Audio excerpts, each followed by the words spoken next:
mainit na pagbati po mula sa Migrante International.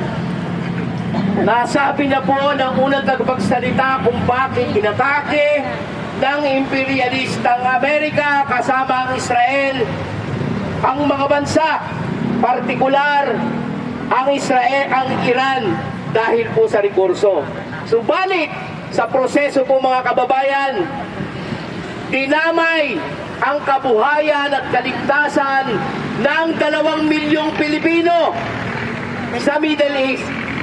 Mayroon pong 2 milyong Pilipino sa overseas doon sa Middle East sa kasalukuyan na nanganganib ang buhay, nanganganib ang kabuhayan.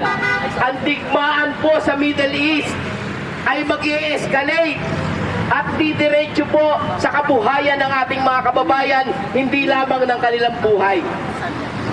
Kamakailan lamang po ay nakita ko sa TV si President Marcos na nagsabi agad na meron daw silang plano. Wala naman palang plano. Sinasabi lang, iingatan yung mga kababayan natin doon sa Middle East, pero walang konkretong plano kung paano i-evacuate ang ating mga kababayan. Kaninang umaga, nadinig ko si Secretary Gakdak, sinasabi niya, may aeroplano daw. Tama naman, may aeroplano nga.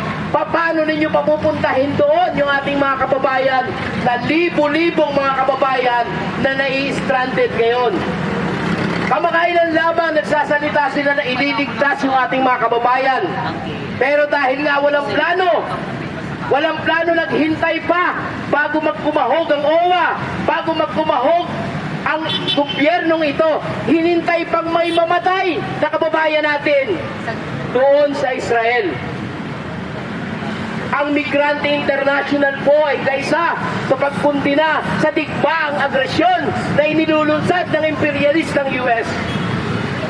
Dahil po, ang kanilang digma ay nakakasalanta sa mga migrante, hindi lamang sa mga migrante, kundi sa Pilipinas. Pag-i-escalate po yan mga kababayan.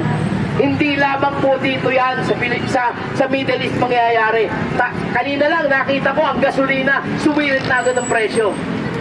Dugsong-dugsong yan hanggang sa kabuhayan, hanggang sa bilihin, hanggang sa 2 milyong OFW na nanganganib na umuwi. Anong gagawin ng gobyerno ngayon dyan?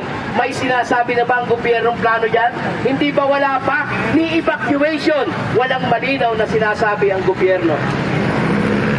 Kaisa po ang migrante sa panawagan na itigil ang digma ng Israel at ang imperialistang US, at ang soberenya po ng Iran ay i-respect.